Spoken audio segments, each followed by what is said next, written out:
It is winter, the third year of the war for American independence. The Continental Army, under General George Washington, has suffered a series of defeats against the British, who have now captured Philadelphia.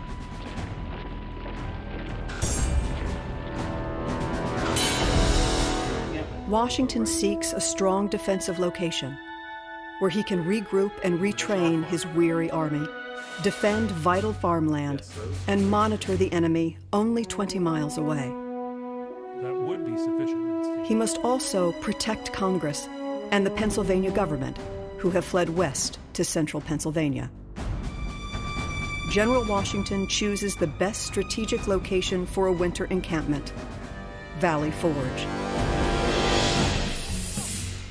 The Continental Army's survival is uncertain. Valley Forge is the place where their endurance and perseverance will determine the fate of the Army.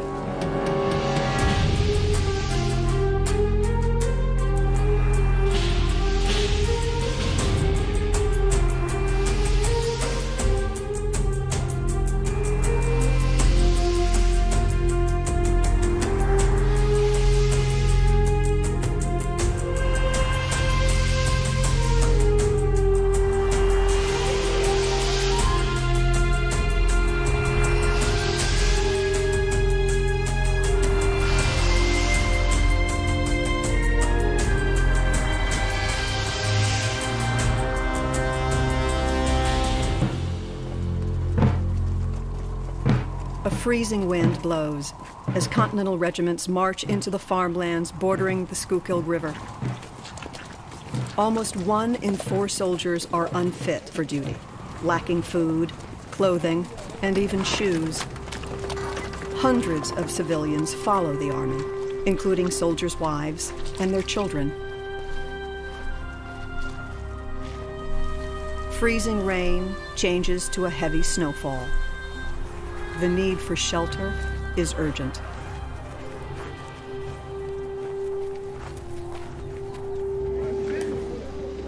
Tents and brush huts are erected first, but are little comfort from the harsh winds sweeping over empty fields.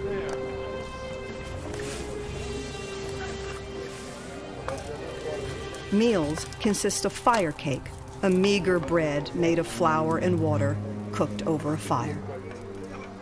The Lord send that our commissary of purchases may live on fire cake and water till their glutted guts are turned to pasteboard.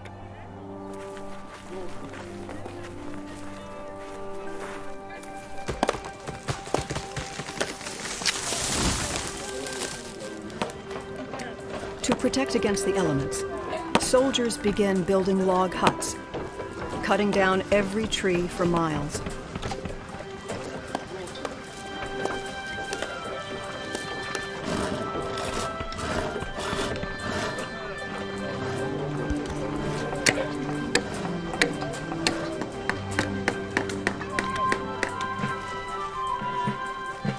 With a fire in the hearth, the huts provide tolerable comfort for those inside. Washington rents a nearby stone house for his headquarters, where he meets regularly with his officers, including Henry Knox, Nathaniel Greene, and later Alexander Hamilton and the Marquis de Lafayette. With food, provisions, and funds lacking, the Army is in a desperate situation. Washington has requested immediate assistance from the President of Congress. Unless some great and capital change suddenly takes place, this army must inevitably be reduced to one or the other of these 3 things: starve, dissolve, or disperse.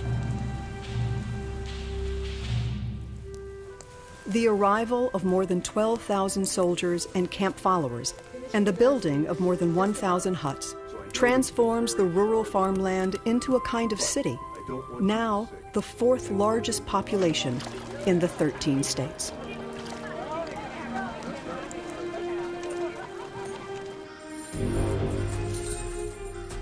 To defend against a potential British attack, engineers oversee construction of miles of trenches and 5 earthen redoubts at strategic high points.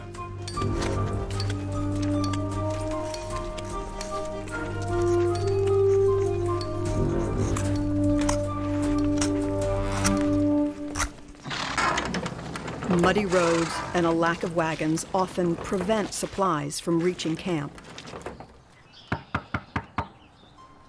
The Continental Army seeks food from local farmers, offering devalued paper scrip, which many initially refuse.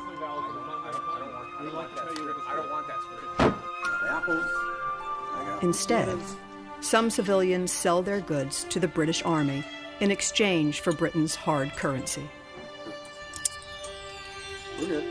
If caught, they face arrest and a military court-martial. Continental soldiers and officers had expected greater assistance from the local civilians. We are almost ready to think sometimes that our services are despised, and that our country are determined we shall struggle with cold and hunger without their aid.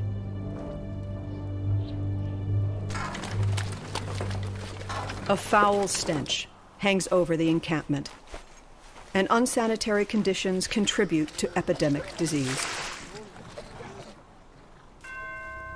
Up to 2,000 soldiers die during the Valley Forge encampment, not from any battle, but from typhus, typhoid, dysentery, influenza, and pneumonia. Washington understands that outbreaks of disease could incapacitate the Army and issues strict orders to improve sanitation. Smallpox also plagues the Continental Army, killing 1/3 of those infected. Smallpox is more destructive to an army in the natural way than the enemy's sword. Washington orders inoculations against smallpox. It is one of the first mass immunization programs in history. Its success fortifies the Army for the remainder of the war.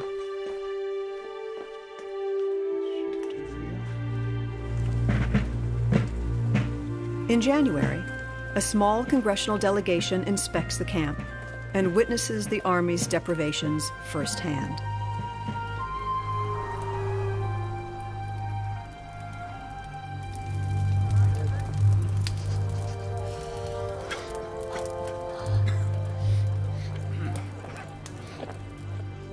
Some in Congress have labeled Washington a tyrant and have questioned his ability to command. The visiting delegation finds Washington to be a calm, decisive leader. Ultimately, Congress supports Washington's requests and adopts his recommendations, including the appointment of Nathanael Greene as the new Quartermaster General.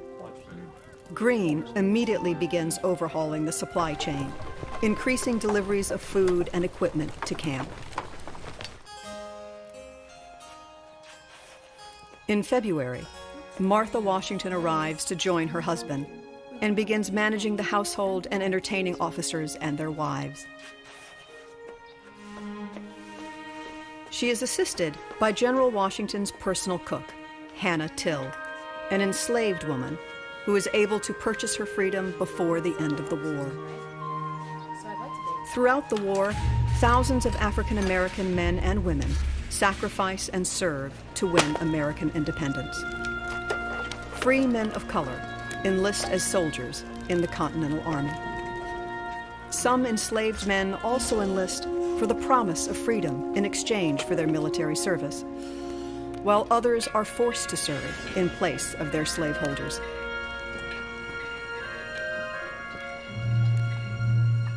In late February, a prestigious Prussian volunteer arrives to fight for the American cause.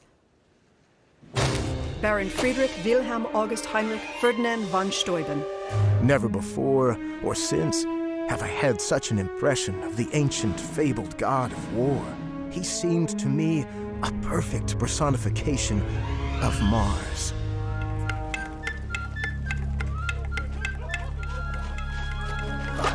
Von Steuben's impression of the Continental Army is not favorable. With regard to the military discipline, I can safely say that no such thing exists. The Continental Army is composed of more than 75 regiments from 11 states, each with different training. Von Steuben recognizes that the Army requires standardized training, additional drilling, and improved discipline to more effectively combat the British. Von Steuben's knowledge of European military tactics impresses Washington. He appoints the Prussian Baron to transform his troops. Von Steuben speaks little English and issues commands through translators and gestures. Ihr seid Soldaten. Denkt wie Soldaten. We say to our soldiers, do this, and he does it. But I am obliged to say to the American, this is the reason why you ought to do that, and then he does it. Translators carefully record each drill. Von Steuben later publishes his drills and standardized training in a manual known as the Blue Book. Soon, the Army is executing drills with precision, loading and firing muskets, maneuvering in disciplined formations, and effectively charging with bayonets.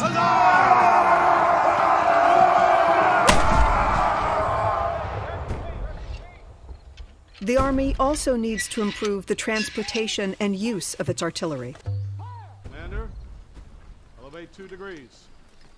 Elevate barrel 2 degrees. Crews are retrained under the supervision of General Knox to improve their speed and accuracy. Give fire.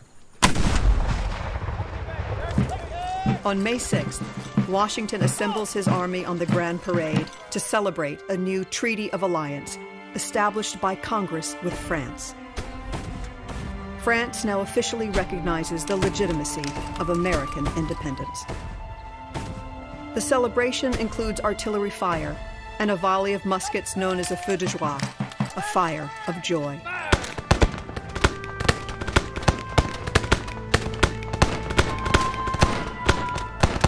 The new alliance ensures that the Army will be provided with essential weapons, equipment, financial assistance, and experienced French soldiers and sailors to better combat the British.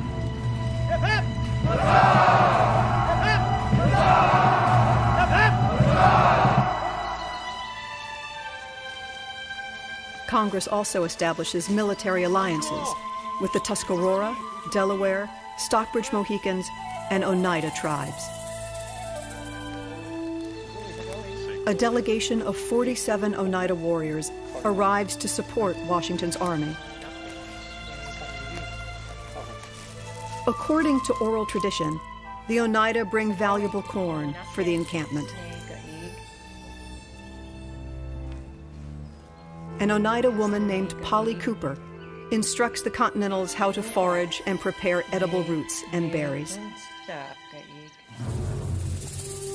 The Oneida warriors scout, intercept British supplies, and report on enemy movements. Nearby, at Barren Hill, British forces move into position in an attempt to capture 2,000 Continental soldiers out on a patrol led by General Lafayette.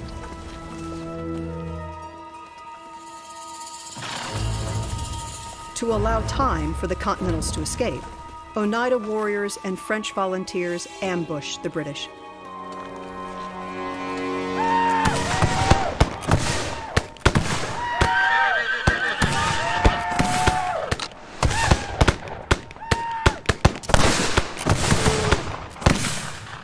Six Oneida warriors are killed, and 2 are captured in the skirmish.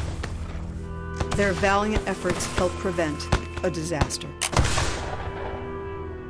Washington recognizes their bravery and contributions to the American cause. Brothers, you have been with us a long time and behaved faithfully. I would confirm to you the goodwill of my heart towards all of your nation, the good Oneidas. On June 18th, the British abandoned Philadelphia. they must divert troops to protect their territories from France in what is now a global war. The next day, with renewed confidence and resolve, nearly 14,000 troops depart Valley Forge in pursuit of British forces. Over the last 6 months, the Continental Army has transformed itself into a more professional and formidable fighting force. Still, General Washington, his army, and its followers face 5 more years of war and even harsher winter encampments. My heart bled at the recital of their sufferings the past winter. Exalted virtue and patriotism, and the strong attachment of the officers to General Washington only, held the army together. The outcome of the war remains uncertain. But the men and women of Valley Forge are determined to persevere in their fight for American independence. The well-fed, well-clothed British soldiers have not the slightest idea of our sufferings and deprivations. But my countrymen possess the spirit to conquer or die.